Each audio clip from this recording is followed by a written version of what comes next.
What's up, guys? I'm Jack, and this is Daisy. Daisy, say hi. Say hi. Good enough. And welcome to another video. So this is actually a special one. This is a different challenge than normal. This is what I'm gonna call a weapon lock. I don't know if there's an actual name for it, but it's basically like a Pokemon Nuzlocke, but with weapons in Elden Ring.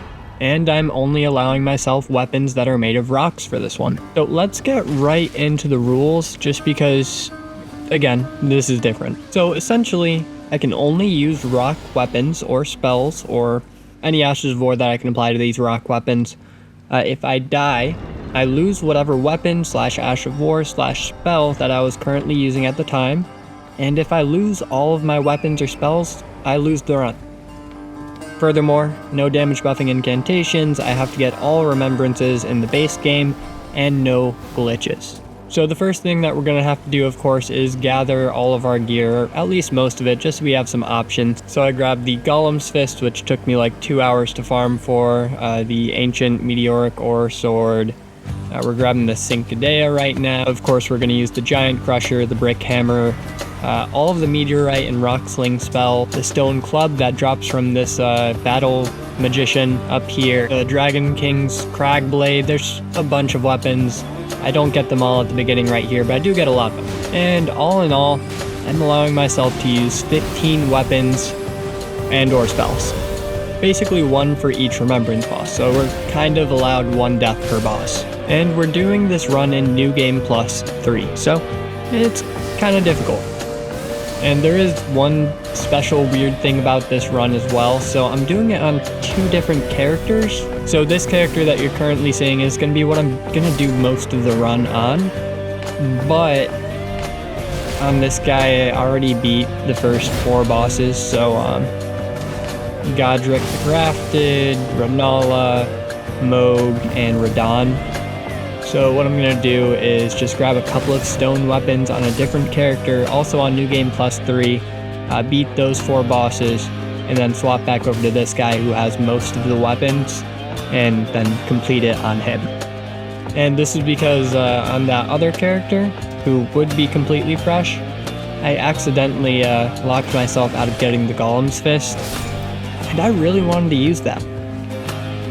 So yeah, that kind of sucks. So with most of our weapons and spells in hand, we can just upgrade them real quick, and then we're good to actually start the run. So of course, we're going to start off at Margit, and I used the Stone Sheath Sword first. That's one of the new DLC weapons. It's the sword that you can turn into the Sword of Darkness or Sword of Light, but we're keeping it in its Stone Sheathed form. And importantly, it has the Ash of War square off, which is actually really, really good.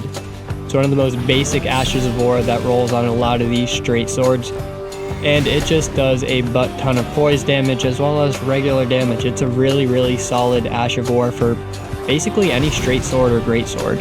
It's also one of the Ashes of War that are buffed by Rolana's cameo, her special talisman, which I didn't use in this fight, but I just thought I'd mention that. So without much trouble at all, we take down Margit, and we can move on to the next boss, Godric the Grafted. And he's a pretty easy boss overall, but getting through Stormvale Castle can be a bit difficult sometimes. Thankfully, during this run we made it past all the ballistas safely, and even managed to make it past all these dumb birds up here without dying, which happens to me more often than you'd think. We go ahead and rest at this site of grace just to get our health back and our flasks, and then we're good to fight the big guy. And I'm going to use the fingerprint shield for this one. And of course I have the bleed affinity on it, because why not? Just makes this a little bit quicker. And the shield bash Ash of War, which is just great on this shield. And on most shields. So a couple weeks ago when we all mentioned a good Lies of P challenge run idea, which is to beat it with just the arm. I forgot what it's called. The Legion arm. And I did some research. So unlike in Elden Ring where your FP recharges based on flasks that you can rest at a site of grace to get back, the Legion arm requires consumables to regenerate, and these consumables are unfortunately not infinite unless you hack the game or something. And it looks like a couple of bigger content creators did do Legion arm and throwable only runs for Lies of P, so might be cool to check that out. I still want to do a Lies of P or Dark Souls 3 challenge run at some point soon, I just don't really know what to do for them. So yeah, of course, just let me know if you have any ideas, I'm open to anything. Even Bloodborne, which would require me to change my setup a bit and it'd be a lot of work, but Bloodborne is freaking awesome. 10 out of 10 game. So not very surprisingly, Godric is not very difficult with this shield. Yeah, basically anything he throws at us we can block all of his damage with. And then using the shield crash Ash of War, well, that applies bleed very quickly. So as you can imagine, he didn't really stand much of a chance, even though he grabbed us and did a big fiery attack on us. That barely did any damage. And that's probably because the robes that we have on are very heavily fire resistant. So that's helpful. We get a chance to heal up and then we get back to fighting this guy. Jump attacks are always good with this shield as well, and every hit chunks him down a little bit more.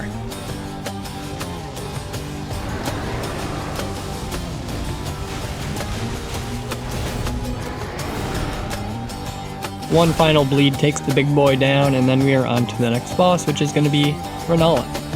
So we got to make our way through Liurnia of the Lakes and grab the Academy Glintstone key from the dragon. First, of course, we go through Lasciar Ruins, and then use this teleporter up here, so that takes us to the main Academy gate. It's such a nice time saver. If you didn't know this, just run to the Lasciar Ruins and go through the teleporter here. It'll quite literally take you right to the gate. You can grab that side of Grace and then head up to the dragon from there. I was a bit worried about this jump here because sometimes I miss and I die, which wouldn't have been fun to lose a weapon this early. But we did make it, grabbed the key, and then basically just teleported all the way back.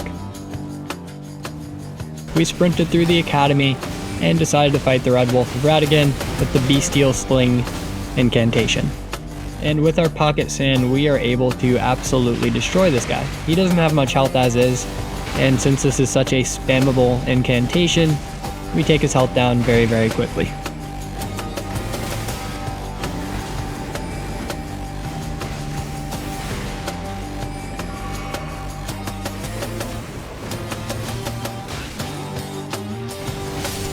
On my way up to Rennala, I lead Moongrum into a trap, which was very, very satisfying. I always love trapping this guy and making him fall down the elevator shaft because he has taken me out more times than I'd like to admit. So yeah, we're going to use the Bestial Sling for this as well, just because, well, I don't think we're going to have much trouble with Rennala here, and this might be our best opportunity to use this spell against an actual boss. Even some of these little creepy student things are one-shots with this, so that's great. So yeah, we just spam the heck out of Rennala with this Bestial Sling, and we take her health down pretty quickly. It's not a one phase, but pretty close. I'm also going to use the Cincadea for this, just because that might save us a little bit of time.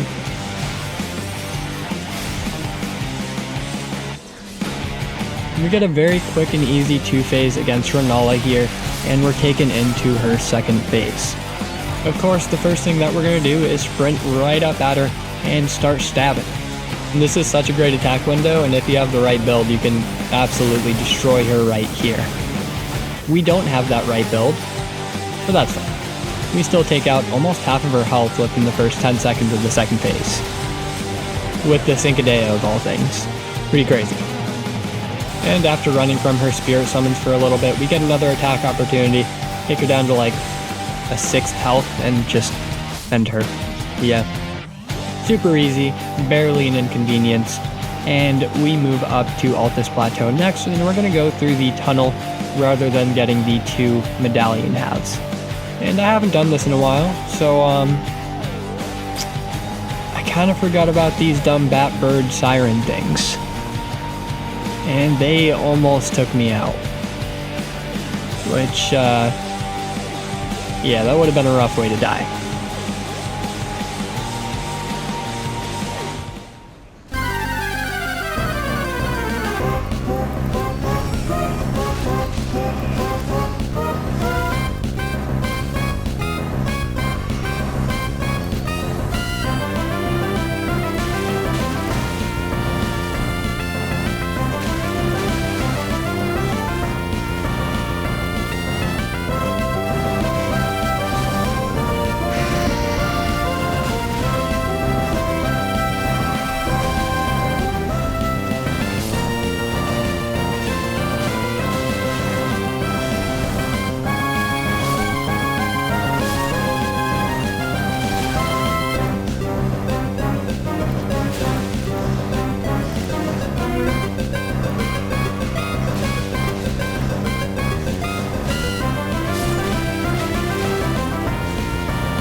Well, thankfully we survived our first near-death experience of the run, and after that we went on to fight Magma Worm Makar. That'll get us to Altus Plateau where we can grab a Site of Grace, which will then allow us to fight Radahn. And Magma Worm Makar was not very difficult. Yeah, a couple bleeds from our shield and he was done for. We grabbed our Site of Grace at the top of this place in Altus Plateau, and then just teleported down to Caelid through the little ensnare trap in the Dragon Burnt Ruins. And from there we could just run directly to the Radahn Festival and make our way into the boss fight. On the way, however, I do stop in the Swamp of Aeonia to pick up the Meteorite staff. Yes, it's a staff, as well as the Rock Sling spell, just for future use, just in case we ever need it on this character in particular. And then we go down to fight Radahn.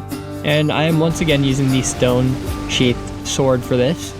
And that's just because I really only gathered like 4 weapons on this character, considering I only had 4 bosses to take care of.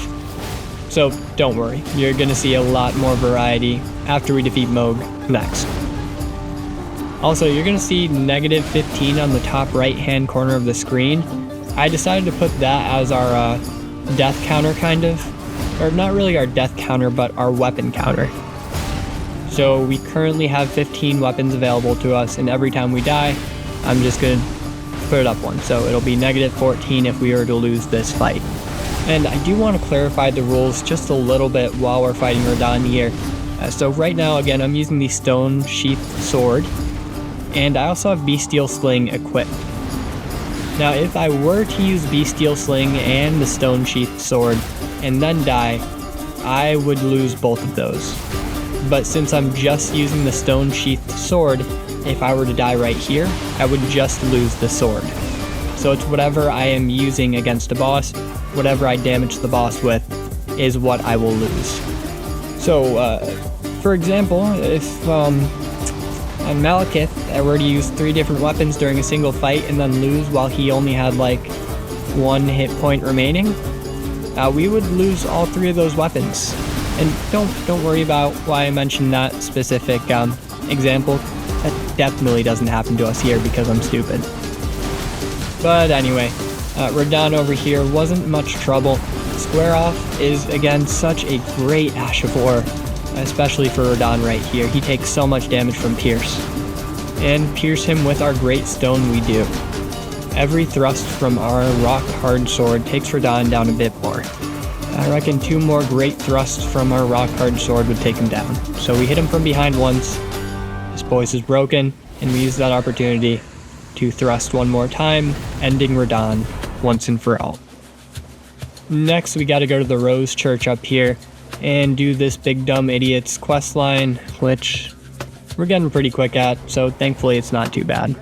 So we talk to him, invade a dude, take him down, talk to him again, grab a wet rag from him. We take that rag down to this lady, take her down too, and then wipe that blood of hers on the rag, bring it back to this dude. He injects our finger with some blood or something, and then finally we're allowed to go into Mohgwyn Palace where we can start to make our way to Mohg.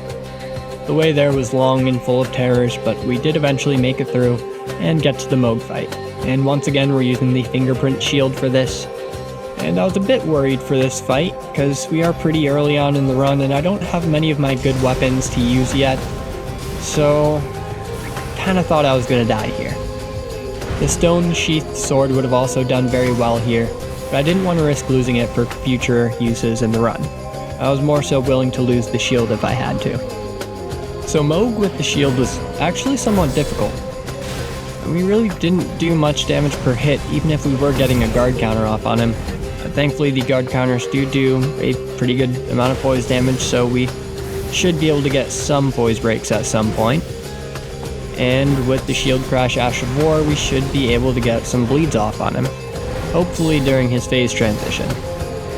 But even as good as this shield is, we can't really block all of the blood flame that he's throwing at us. It's still gonna cause bleed buildup for us and do some damage. So we do lose a bit of health during this fight. I did, however, remember that I had Mohg's Shackle from a previous challenge run, so I decided to use that. I mean, Might as well, right? And with that, we were able to get a bleed proc and take out a good chunk of his health. So this Ash of War is pretty awesome because while you're using it, it counts as you blocking. So even if he's attacking us while we're using it, we still might be able to block that damage. That's great. So we use Mohg's Shackle twice to shackle him, and that takes us right into the second phase, basically. Though even with that free damage, I was using a lot of my healing items already, and I wasn't feeling too good about this attempt. I genuinely thought that we might lose this, which wouldn't be great. It would not be great. So we kept whittling him down, every hit taking him a bit lower and applying a little bit more bleed, which another bleed proc would be nice. Like that, perfect. But he also kept whittling us down, and we just kept using healing flask after healing flask, and we're already down to 4. Thank God we have high vigor at least. And so far, 3 bosses, I guess 3.75 bosses, and we haven't lost a single weapon yet, so that's pretty good. I don't want to lose any weapons, but I think it would make it more interesting if I did. You know what I'm saying? Like, it would be awesome to do a no death run, but at that point, is it even really a weapon lock, you know? Also, please let me know if you want me to do more of these specific challenges with this rule set. If this is more interesting for you guys, I would love to do more of them. Or I could just stick to our little cosplay challenge runs. Again, it's up to y'all. I'm making this content for you. So please, let me know what you want to see. Anyway, Mohg is down to about a third health, but we also only have 3 healing flasks left, so that's not great. I think we should be pretty close to a bleed proc over here, so that'll get him down even lower, and I think we can pull this one out. It's going to be a close fight, but I think we can do it.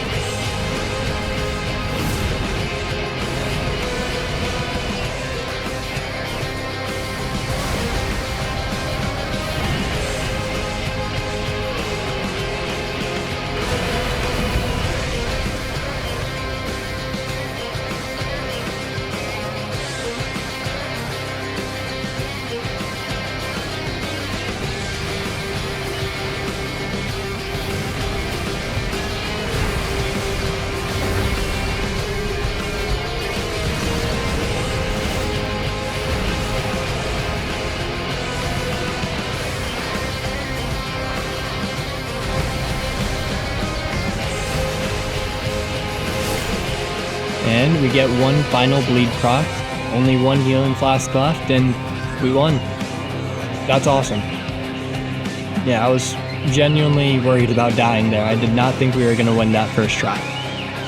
Okay, so with that, it's time to swap over to the other character that has the rest of the weapons that I farmed for, and we're going to take out the rest of the bosses with it. So the first weapon that we're going to use is going to be the Meteoric Ore Greatsword. I think that's what it's called. Or Ancient Meteoric Ore Sword. Oh. Anyway, this thing is pretty freaking awesome. Essentially, if you see its design, it looks like a giant spear tip or arrowhead or something. That's because it is. It's a giant arrowhead that was used by the ancient titans that were in the lands between. And its white lightning effect that's in its Ash of War is not seen on any other weapon or boss ability in the game. Though while I was fighting Placidusax, I noticed that in the background there was a similar white lightning. I don't know if it's the same, I'm not an Elden Ring lore god, but interesting to think about. Especially because, you know, Placidusax were kind of time traveling or something, so it would make sense that the ancient white lightning would be in the past. I don't know if that makes any sense. Anyway, we head into the underworld to fight the Regal Ancestor Spirit, and well, I'm using Rocksling here, as well as the Meteoric Ore Sword.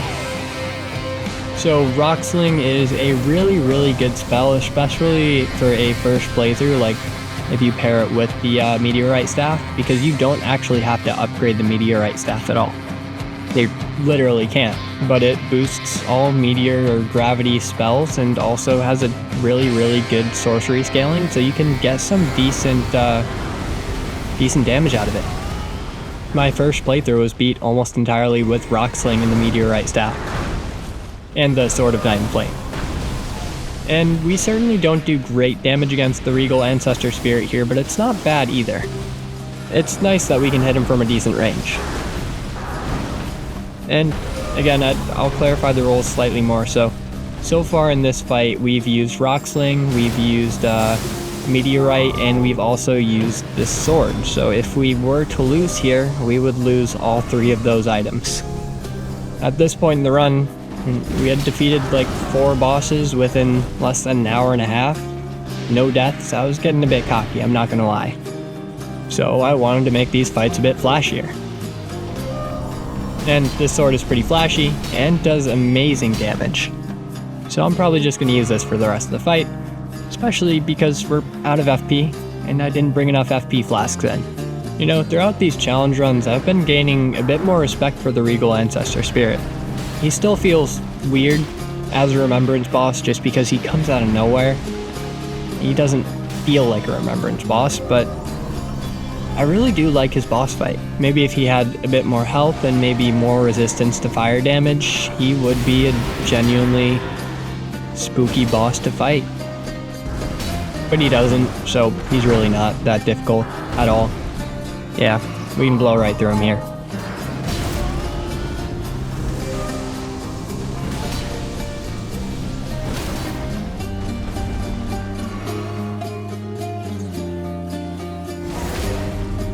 Cool. That's Regal Ancestor Spirit down, and we're going to continue moving through here. So we're actually going to make a pit stop real quick in the Shadow Realm to grab a special Ash of War for our giant stone hammer. And that Ash of War is Savage Lion's Claw, which you can just find in the Gravesite Plains right on the side up here. It's awesome. It's literally just Lion's Claw, but better or worse. Better or worse depending on the situation. And we're going to go ahead and test it on the Draconic Tree Sentinel, which goes pretty well. Yeah, he didn't stand much of a chance. I've gained such a respect for strength builds during these challenge runs, and before I started doing these I would only use magic or smaller weapons like katanas, for example. I just thought the big clunky weapons looked goofy, and I was like, you know, maybe they're good, but they look too dumb for me to try. Which was stupid because these are incredible. Wow. Yeah, things like the Giant Crusher make the game so easy. And they're so much fun to use too. So yeah, I'm glad I started doing these. Next up, we're going to make our way through Lane-Dell all the way up to where we fight Golden Godfrey, and we're using the Golem's Fist for this one. This is a very unique weapon. It's one of the Smith script weapons, which means that its heavy attack is ranged. So we just send 2 stone fists out at our enemies, and it's pretty cool. It's very earthbendy. It's also incredibly rare, so as far as I know from what I did and from my research, it only drops from one specific stone golem enemy in one specific dungeon in the Shadow Realm. And these guys have a lot of health, and sometimes they're difficult to take out, so yeah, this took me like 2 hours to get this weapon. And was it worth it? But, I mean, it's cool. It doesn't do nearly as much damage as I thought it would, but it's still pretty fun. I mean, we destroyed Golden Godfrey pretty easily, and we made our way to Morgott without any problems. So let's start this fight. Morgott used to give me so much trouble, but again, thanks to these challenge runs, I've gotten a lot better at this fight throughout the years. Oh my god, this game's been out for years now. What? Time is weird. So I started to learn how to parry the Omen King's attacks here with the deflecting hard tier, and we're able to get some decent attacks off on him. It's nice having these quicker weapons as well. We get a poise break, riposte, and he's already just about down to phase 2. Super quick fight.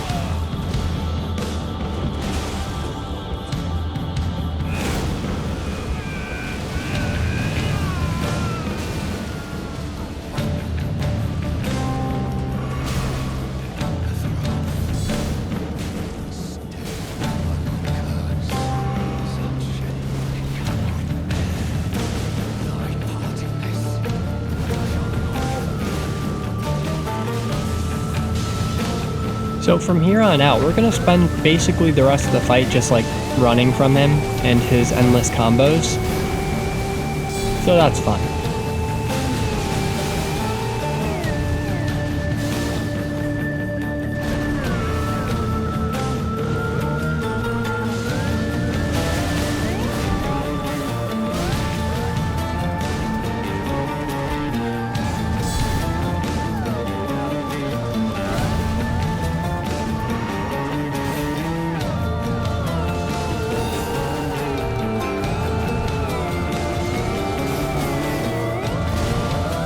Eventually we are able to get off those last few hits and finish this fight.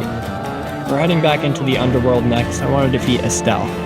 So we run through the forest over here, and then we gotta fight the gargoyle twins, which are notoriously annoying. I'm using another new weapon for this one, the stone club, as well as the rock sling spell, and the rock sling spell definitely helps us out in the long range. And the strat was basically to focus on one and just run away and then hit him with rock sling whenever I had a chance. And it worked out pretty well. It didn't do great damage, but it did enough to take down at least one gargoyle before I ran out of FP, which left the other one pretty vulnerable to our stone club. We actually dealt a lot of damage with this, so it really didn't take too many hits for us to take him down, well, as long as we could actually hit him. This hitbox is kind of tough sometimes.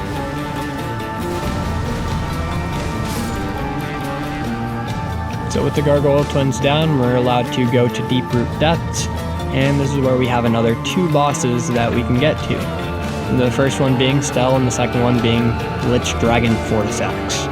But we're gonna head to Estelle next, and I need to watch the cutscenes more. They're beautiful.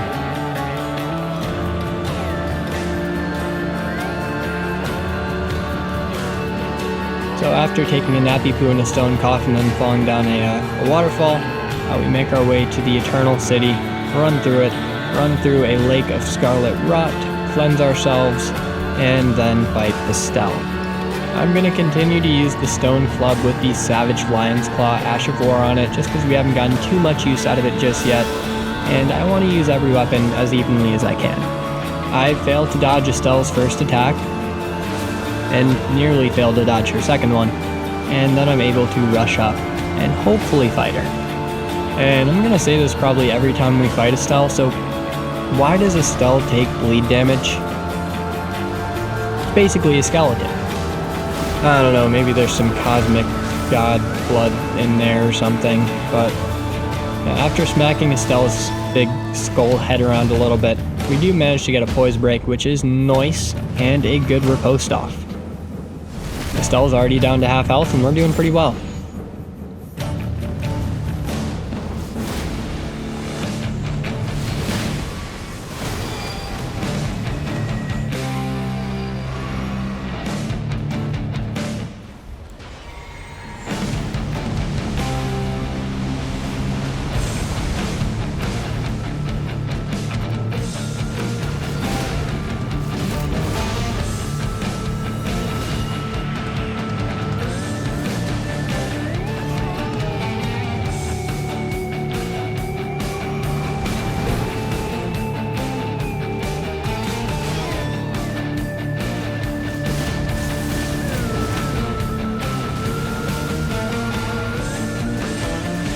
I mean, we're doing pretty good. Another boss down and not a single death yet. With Estelle taken care of, we can make our way through Lanedell once more and try to make our way up to the mountaintops of the giants. And the mountaintops of the giants, we're gonna have to fight the fire giant. And I was watching a Bati video. He's one of the Elden Ring lore guys, and he was talking about how the big cauldron near the fire giant, how big the beings that made that must have been, that the fire giant seems small compared to it. I'd never really thought about that before, and it just blew my mind to think about that. So we're using the ancient meteoric ore sword against the fire giant up here, and I imagine it'll do pretty well.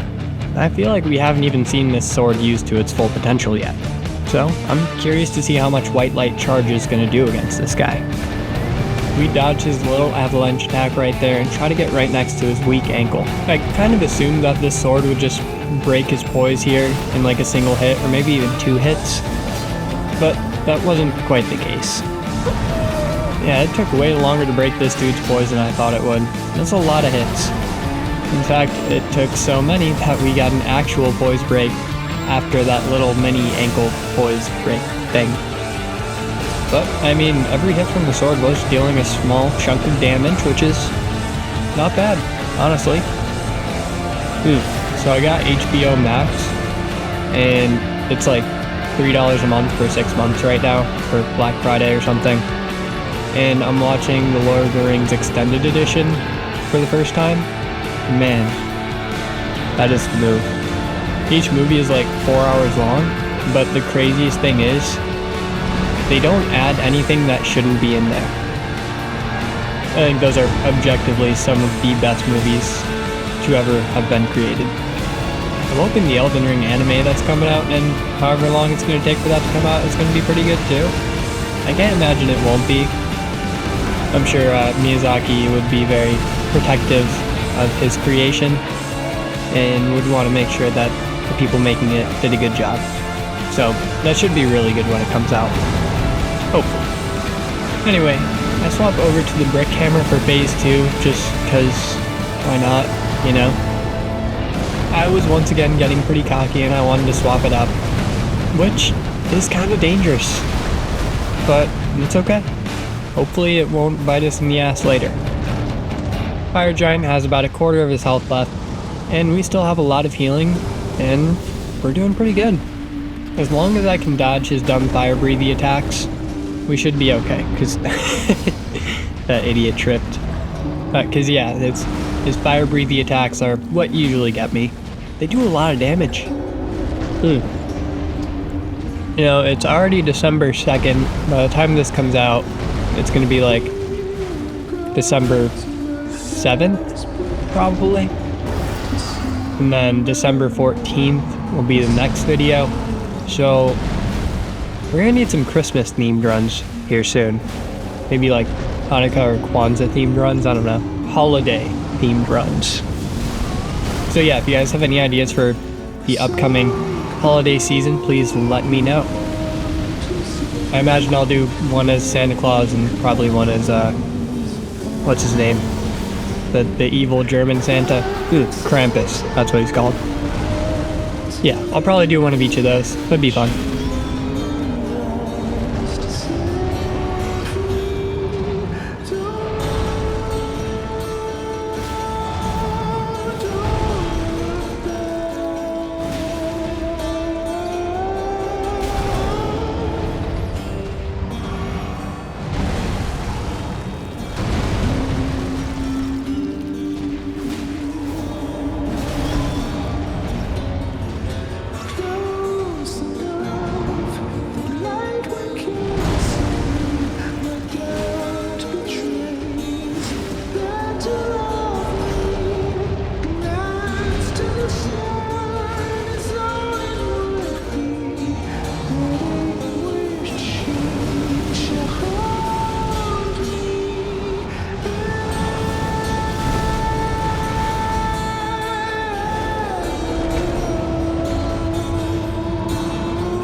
Yeah, we've won this fight, but before we go ahead and burn the Erd Tree, I'm going to go ahead and make myself a snack. So it's time for our cooking break, and I saw a video on Instagram earlier that day where some dude just made some homemade apple cider, so we're gonna go ahead and try that. So we put some apples in a pot with some water, cook it on medium-high heat for a while until everything gets nice and soft. We add some cinnamon, I put maple syrup in, honey, brown sugar, and also some lemon juice inside of there. Oh, and some ginger. Cloves would have been really good too, I just didn't have any at the time. And then we mix it around a bit, and then put the top on and just let it cook for like 3 hours on low heat. After many hours are up, it's gonna look like applesauce, kind of. Add more cinnamon in, because why not? Mix it around again, and then try to strain it. And this did not work at all. This is the best idea I had at the time, and it was a terrible idea. Do not do that. Yeah, use a colander if you have one. Use a bowl, something bigger to get all the juice in there. I ended up swapping to a smaller bowl. That didn't work too well, so I swapped to the pot that I was cooking it in. That worked a lot better, but I still made a huge mess, and it was pretty chunky. So I decided to put it through a quick immersion blending. I filled the rest up with water a little bit more, and then put it back on the heat for another hour or two. Eventually, I could strain it once more, and then it was ready. And I got a cup and a half out of it. Was it any good? No. Store-bought apple cider is significantly better and easier and even cheaper. So I would not recommend doing this unless you're doing it in great quantities and you have nothing else to do with your apples. Just bake an apple pie. With the fire giant defeated, we can light the Erd tree ablaze and then get teleported to the crumbling Farum Azula. While we're here, we do have two bosses we need to defeat, Placidusax and Malekith. Now before we can get to either of those Remembrance bosses, we do have to fight the Godskin duo. But I have a trick up my sleeve for this one, so I'm not too worried about it. This is like a little known trick, not too many people know about this. So if you make sleep pots and then throw them at the Godskin duo, they fall asleep. Yeah, I've like never seen anybody use this strategy before, so just keep it on the DL, okay? And once these two big dumb idiots are asleep, we're gonna use the Giant Crusher with the Savage Lion Claw Asher of War and the Bleed Affinity to absolutely destroy them.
So yeah, with a good weapon, that fight is very easy. For Malekith, I'm thinking about using the Golem's Fist. I still feel like we haven't used it enough, you know?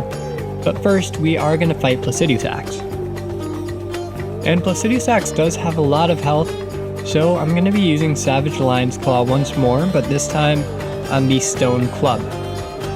I don't want to risk losing any of my more important weapons, so we're going to start with this. And of course we do have the Bleed Affinity on it as well. So we do the long and arduous run down to Placidusax's arena, lay down in this body-shaped thing, and we get to whacking. I think I also might use the Meteorite spell here, just because it should do a lot of damage to him. It's not as good as Meteorite of Estelle, but still pretty solid. I mean, that's decent damage, right? You know, maybe I should just save my FP for the Ash of War. So, I chose to defeat Placidusax first, not only because he's kind of on the way to Malekith, but also because he drops another weapon that we can use. The Dragon King's Cragblade. Which, yeah, is made of stone, and it kind of looks like a giant stalactite, or maybe a stalagmite. Well, either one. It could be either. Oh, and a good way to remember the difference between the two. So a stalactite holds tight to the ceiling, and a stalagmite might reach the ceiling. So yeah, using our Ash of War to damage this guy rather than, you know, our meteorite spell, I think is definitely more effective. Especially because we're able to get a poise break pretty quickly and get a nice riposte off. Yeah, so the Savage Lion's Claw Ash of War I think does more damage than the regular Lion's Claw, but the regular Lion's Claw does more poise damage up front. That is to say, both of them are very good. Oh god, I almost died there. And it just depends on the situation as to which one you should use. So thankfully we survived and we were able to heal back up as Placidusax summoned more lightning, which gives us a chance to smack him around a little bit and hopefully either get another bleed proc or ideally a poise break. But we didn't get either. He teleports away and now we gotta watch the skies for his return.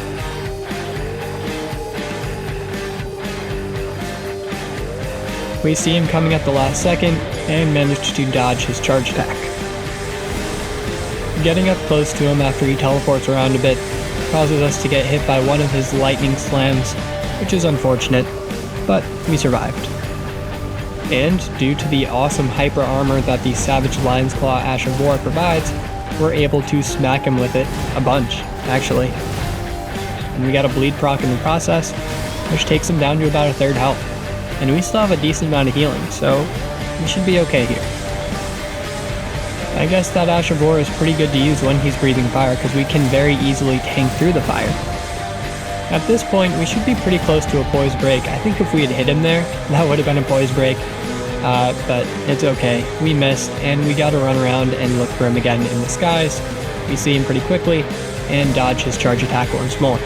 He should be getting pretty close to the third phase, which is good, but also not very good, because of his laser beam attack that I suck at dodging.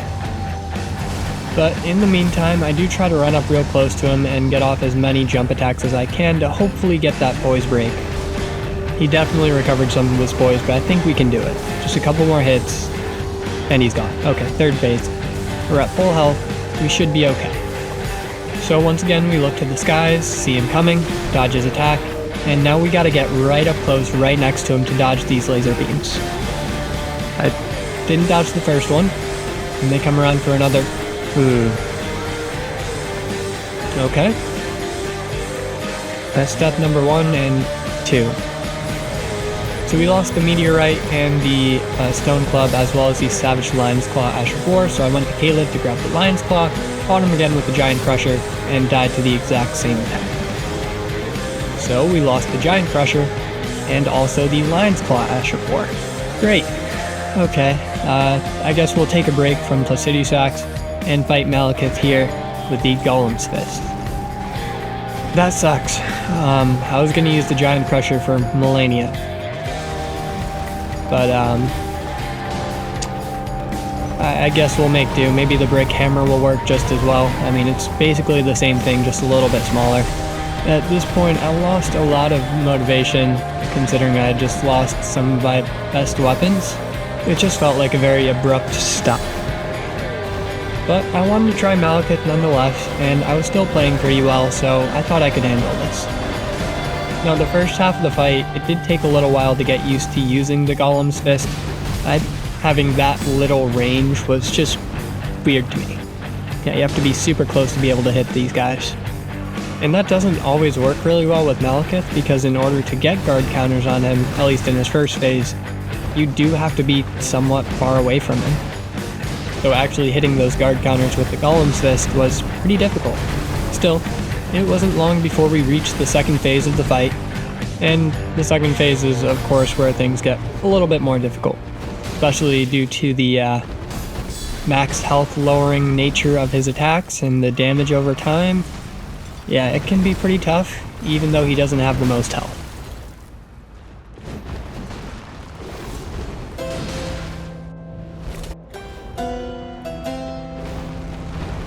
So I thought that for the second phase, I would try to use some spells against him. So right there, I accidentally used Blades of Stone. I did not want to use that for this fight. I just wanted to use Rock Sling, I just had the wrong one equipped. but that's fine. We almost die there, get back to almost full health, and manage to dodge his next flurry of attacks. I want to get some distance between us and Malekith so that we can safely use Rock Sling. I'm hoping that this will be a good way to finish this fight.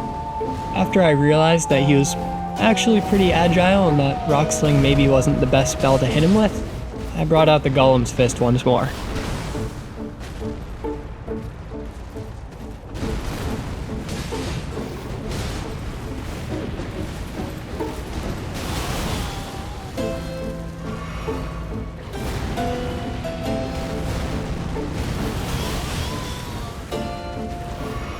His damage over time attacks were chewing through our health bar and our healing supplies.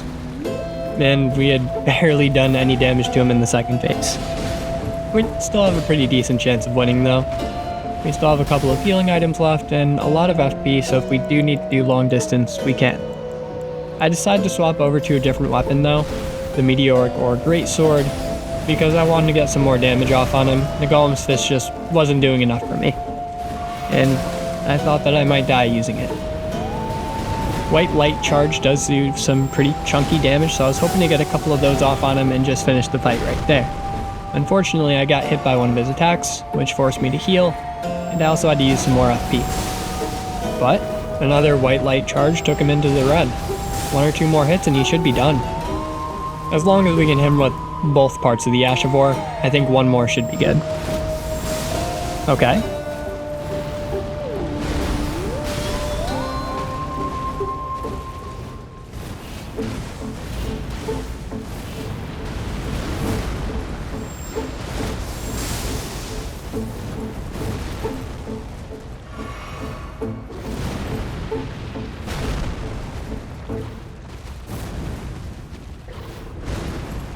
Another use of the Ash of War takes him down to one shot, and I think I'm gonna finish this fight off with Rock Sling, maybe get some range, do this safely.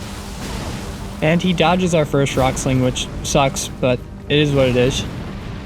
As long as I can heal up, we should be fine. Oh.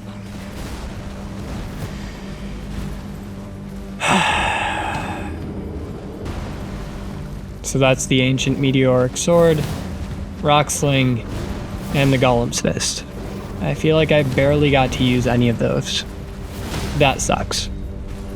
So the Stone Sheath Sword was next, and that just destroyed him. Again, square off as a great Ash of War, so yeah. I'm also going to keep the Blades of Stone in our inventory because I didn't mean to use it against Malekith. I was just trying to use Rock Sling, so I don't think it would be fair for us to lose that as well, especially considering we already lost 3 items to that single boss fight.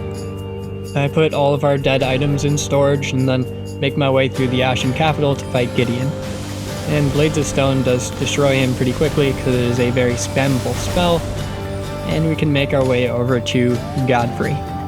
So the Brick Hammer is our next best option as a weapon, and we are going to need an Ash of War for it, and I do have a good idea for that. I once again make my way to Caelid right next to Redmane Castle, and hop up this little rock hill right here. On top of this hill is a scarab, and that scarab contains the next Ash of War I want to use. And it's very thematically appropriate for this run. The Ash of War is Cragblade. It just gives our rocks more rocks. And with the added rocks, that gives us more poise damage. So that's pretty fun. So with the extra rocks on my rock, I'm able to get poise breaks on Godfrey right here pretty quickly and easily. It'll only take a couple of guard counters or jump attacks to get that done. So we actually have a pretty good setup here, and of course I also have the Bleed Affinity because why not? And I imagine it won't take too long for that to proc as well. The Deflecting Hard Tier is also a great boon for this fight because again it allows us to get these poise breaks super easily. And before too long we're already just about in phase 2. We started off with the poise break. And we get a second at the start of phase 2 to heal up, which is great, and get a jump attack off. The strat for Hoaraloo right here, at least for me, my favorite strat, is just to run away and then smack him whenever I know he's weak. And his big AoE attack also gives us a chance to reapply Cragblade, literally the perfect amount of time to reapply it. But unfortunately, I mistime a couple of dodges and he takes out half of our health. Now, after Oralu, we do have a couple of bosses left, so there is Fortisax, the Lich Dragon, Malenia, of course, and Rykard. Oh, that's right, and Placidusax. So yeah, Placidusax and Fortisax are going to be next, and I'm saving Rykard for one of the last ones. And I do have a plan for him, and that plan is Meteorite of Estelle. I think if we're fully spec'd into Intelligence, and that spell in particular, we should be able to defeat him pretty easily. That being said, I do think that's our only chance of winning that fight. Oh god, I'm sorry, please don't hurt me. Oh, well, we almost die right there. Thankfully, we get a second to heal up right afterwards. Oh man, that was close. And get taken down to half health again. We just need a second to heal up and catch our breath, and then we can fight this guy again. And with his giant ground pound attack, we do get that chance. We can reapply Cragblade, and hopefully finish this fight off on a good note.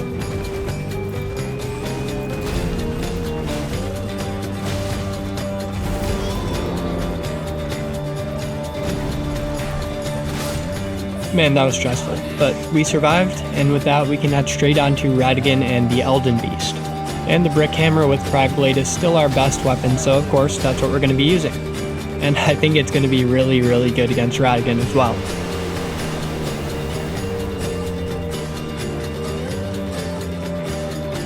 As soon as the fight starts, we run up to him and hit him with a jump attack. After that, we can get a guard counter, and one more jump attack should be a poise break. Yeah. 10 seconds of this fight, and we already took out a third of his health. This fight is so much fun with the deflecting hard tier.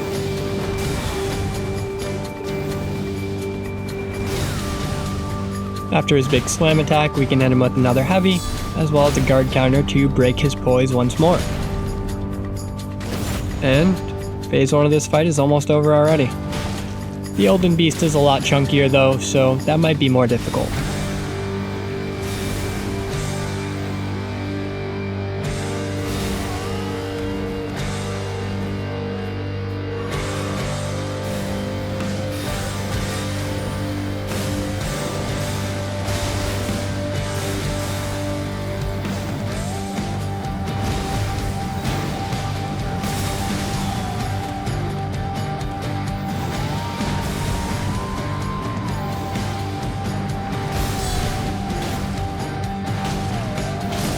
We did get slammed back to back with a bunch of his attacks, but we can take him out no problem, heal up, and reapply Cragblade. This takes us to the Elden Beast, and I imagine poise breaks will be pretty easy with this too. So of course the strat is to go directly to his right side, well I guess his left side, our right side, and to smack him with some heavy attacks. Unfortunately I missed the second charged heavy, which would have gotten us a poise break, but that's okay. We can dodge his next few sword swipes, run up right next to him, and get some jump attacks off, which takes us into the poise break. But before we do that, we hit him with a couple of light attacks, and then go for it. The Elden Beast has one of the longest poise break windows out there, so always hit him with like at least 1 or 2 light attacks before you go for the poise break.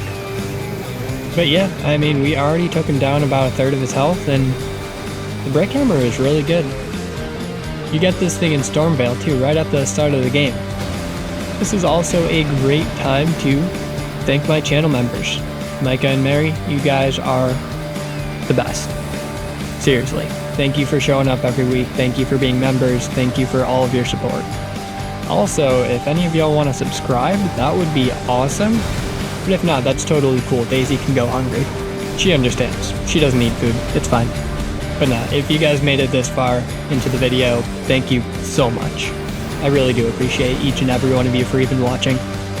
That, I don't have much else to say about the Elden Beast fight, so we'll catch up right after this fight and talk about the rest of the bosses.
Yeah, that wasn't bad at all. And with the brick hammer in hand, it's time to get our revenge on Placiduous Axe. So we're still using Cragblade and Bleed, of course. That is our best option right now. We can go get some other weapons, but this is still our best option. So the strat here is the exact same as our previous 2 attempts. We're just trying to get Poise Breaks and Bleeds off. And while it doesn't work nearly as well as our other 2 weapons that we tried to use against him, it's still pretty decent. I just really miss our Lion's Claw, Ash of War, and the Savage one too, but it's fine. We get a Poise Break off, and Placiduous Axe is already almost down to half. We're going to skip ahead a bit and take him down even lower. So yeah, this fight was very similar to the Stone Club attempt that you guys saw earlier, which is why I'm skipping ahead to where he starts the 3rd phase. So for both of my previous attempts, I tried to start the 3rd phase by going to the right of his laser attack, and both attempts that didn't work, so this time I'm going to try to go to the left of his laser beams. Maybe looking up a guide on how to effectively dodge that would be helpful as well, but I don't have time for that. So we're a little bit further out this time, which kinda sucks, but also it allowed us to dodge his first laser beam, though we do get hit by one of them. That being said, we make our way right and dodge the rest of them. Okay, we made it through that. We should be able to finish this fight off strong. Placiduous Axe teleports away as we're trying to get close, and we dodge his next attack. We're going to try to get a Poise Break off here, so we just do jump attacks. So jump attack after jump attack, we keep taking his poise down a little bit more, hoping for either that or a bleed, because either one of those will finish him off. We get hit by his Fire Breath attack, but that barely does any damage, and finally we get the Poise Break. We run up to his big dragon head, and we get the riposte off just in the nick of time. One more hit will take him out, so we run up, jump attack. Oh, he didn't die from that hit, but the second one took him down.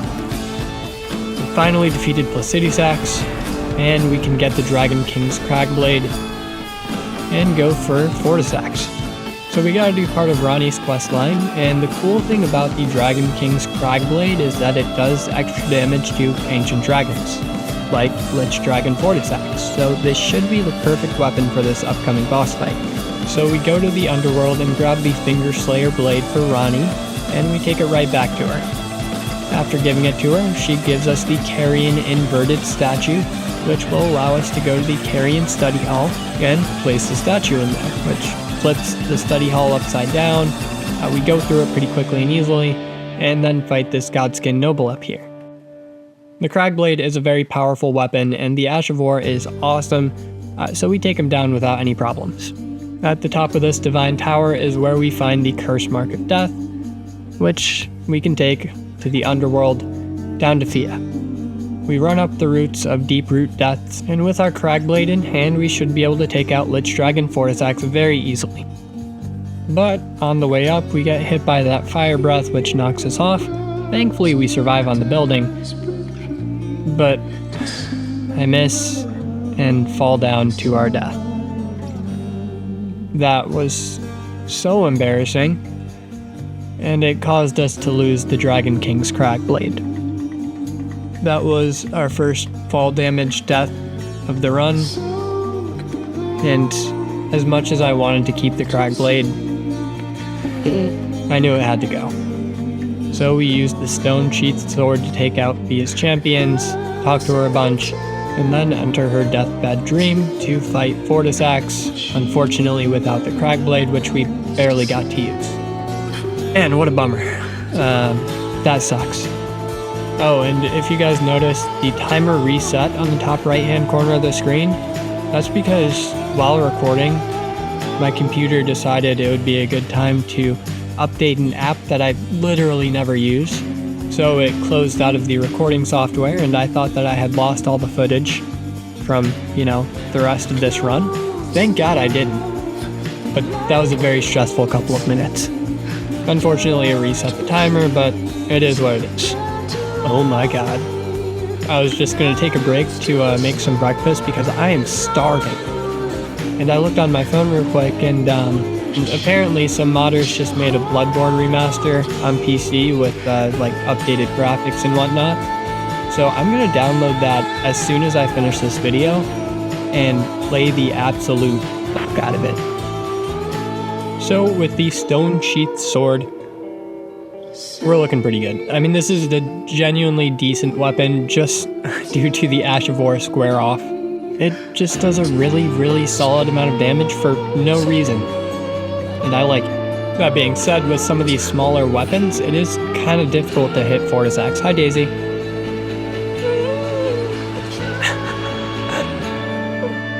What's up, Daisy? What's up? What? Hey! That's what you sound like. So yeah, hitting Fortis Axe is kind of difficult with this weapon, especially with the Ash of War. But luckily, he doesn't really have that much health, so when we do hit him, we do a pretty good amount of damage. That being said, when he hits us, he also does quite a bit of damage. I mean, he's already almost caused our death twice, and we're barely 25% into the run. Well, into the fight at least. But when we do manage to hit that square off, it does really, really good damage. We got smacked by his fire breath attack, and we are able to heal up real quick and get right onto him again. Always stick to the crouch with these dragons. Though Fortis Axe does like to move around a lot, and it's hard to stay underneath him, especially when you're trying to do attacks as well. And since this wasn't a very good attempt, I decided to just back out of there and try again. My next attempt did go much better, and I was able to save a lot more of my healing. This time I decided to use my big stone hammer, just because I thought it might be easier to hit him with, and it might do some more damage. And I was right about both of those. And Cragblade, of course, helps us get poise breaks on these bosses. So that's the move. We go for heavy jump attacks, which do a really good amount of damage against him, and hope for a poise break or a bleed. That being said, I still miss a bunch because he does move around a lot and his legs are kind of chickeny. He's got some chicken legs right there. Hard to hit. It was at this point that he just started to hit me like a bunch, but it's fine. As long as we can out heal his damage, we should be okay.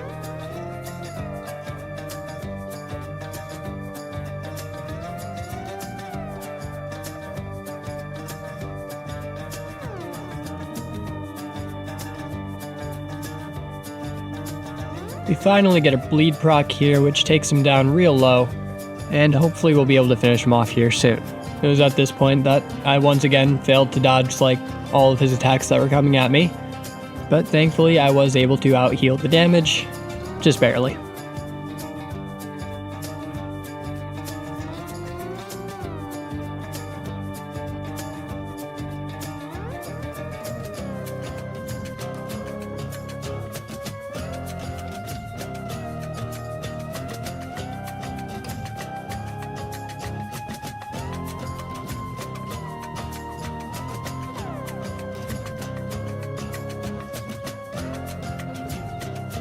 Would have been real nice to use the Cragblade against him, but that's alright. So next we gotta get 2 halves of the secret Haligtree medallion. First one we get in the Albinauric village, and the second half we're gonna have to get from Commander O'Neill, one of the commanders. And then that'll take us to the Consecrated Snowfield. Before we fight the commander though, I'm actually gonna grab a new weapon. And I completely forgot about this until just now. So if we go back to Redmane Castle after the Radahn fight, we can do this in the plaza. So this is actually a 2v1 boss fight right here, one against a Misbegotten Warrior and the other a Crucible Knight. And with the stone sheathed sword, we can pretty much destroy the Misbegotten Warrior here, which just leaves us against the Crucible Knight. Now, our stone sword isn't going to do great against his thick metal armor, but as long as we continue to get these guard counters off, hopefully we can get a poise break soon, and that should take down his health quite a bit. Yeah, not too bad. This is an earlier game fight than where we currently are, so it's not exactly difficult, and we do take the Crucible Knight out without too many problems. And this boss fight nets us the Ruin's Greatsword, which is one of the legendary armaments and one of the weapons I'm going to be using against Malenia. Hopefully. Anyway, we go to Commander Niall up here, and we fight his little ghosty boys, with the stone sheath sword because I don't want to lose any of my other weapons. And due to some, I'll go with misplays or bad time dodges, I just get absolutely destroyed by his ghosty boys. And this is where I lose Blades of Stone and the stone sheath sword. That is really hard to say. Stone sheathed sword. Yeah, try saying that 3 times fast. I can barely say it once. Yeah, there we go. We died to a spooky ghost boy, and we lost 2 items right there. Next attempt, I got fed up with these guys, and I just brought out the Ruin's Greatsword and messed them up. But we're down to 6 items, which, yeah, that's not great. But there are only 2 bosses left. Well, kinda 3. So we gotta get the Meteorite of Estelle first, and that's actually in the Consecrated Snowfield. So we run through here in the general direction of where we need to go, and that brings us to the Yellow Annex Tunnel. I make my way through the tunnel, and I'm gonna be using the big hammer, of course, for this boss fight because it's just a really good weapon. So we do make it through the tunnel without any problems, and then it's time for this fight. So it's basically the exact same as the Estelle fight from earlier, just slightly different. It's only different because Estelle has more health this time, and does more damage. And, yeah, it didn't go as well as I was hoping it would.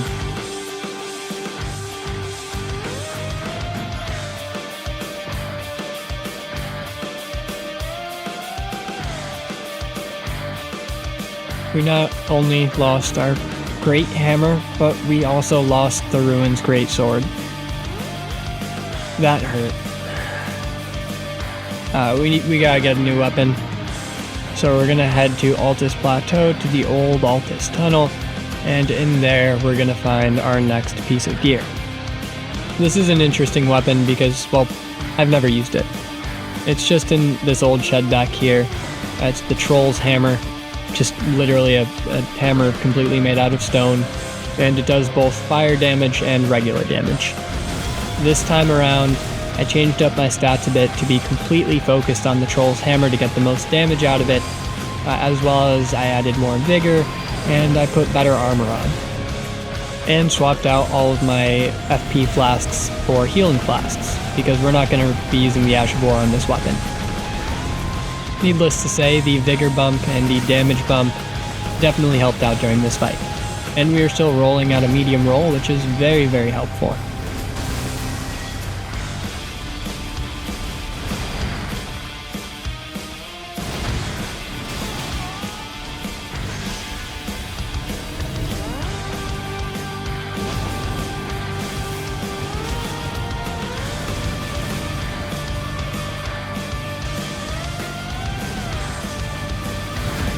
After smacking Estelle's head around a bit, we get a good poise break and a riposte, which takes him down to 1 shot. And we can just use a heavy attack from there and finish this fight. Lost 2 weapons, but we gained 1 spell. Our only hope against Rykard, so we might as well get straight into it. I make my way to Volcano Manor and through the volcano lava area, and eventually find the audience pathway that will take us directly to Rykard. And this might take a few tries. So before I started this fight, I did look up Rykard Meteorite of Estelle, just to see if there was like a specific strat that people used to beat Rykard with this spell, and I couldn't find any. So I thought, maybe I'll be the first one. So I changed my stats once more to focus entirely on intelligence. I grabbed the Carrion Regal Scepter, and also the Meteorite Staff in my offhand, which would give us the best damage for this spell. I also increased my FP by a lot, so that'll also be really helpful. So it did take some trial and error. Whenever I would run out of FP, I would just use the Memory of Grace and leave the fight, as to not risk dying, of course, and I learned that no matter how much FP I gave myself, I just could not find enough to win this fight.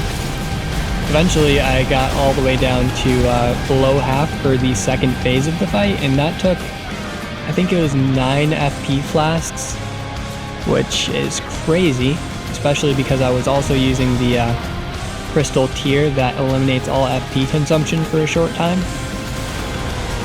But eventually, I made my last mistake and lost the Meteorite of Estelle. Rykard beat. So it says we have 2 lives up there in the top right, but that's not really true. It kind of is. So we have the troll hammer, of course, and if we want to, we can also go ahead and grab the fingerprint shield from the bottom of the sewers. There is one problem with that though, and that problem is that I hate the sewers so much. Like, so much. So basically what I'm trying to say is we really only have 1 life left. So rather than waste it on Rykard, I figured we would go down and fight Malenia. So I once again changed up my stats to focus entirely on the Troll's Hammer, and it's doing pretty good. So we blew through Loretta very quickly and easily, and went through the rest of the Halig tree, and apparently, if you're in New Game Plus, you can just run through this swamp right here without being slowed down, so that's pretty cool. And then go ahead and grab this side of grace before Malenia, and we go right into this fight. No point in waiting. And we have 1 shot, 1 opportunity to seize everything we ever wanted. 1 moment. Can we capture it?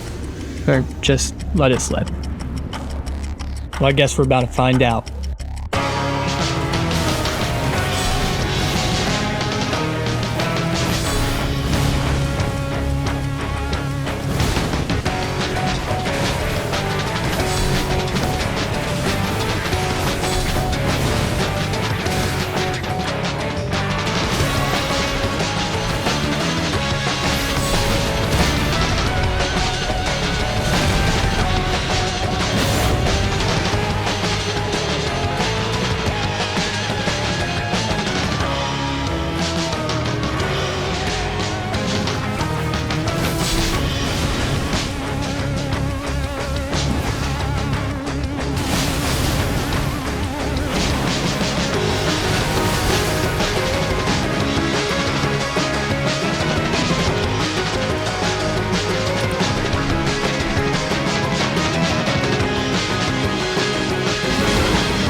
Well, that was an unfortunate series of events. We lost, right at the end. 2 bosses left, and it's over.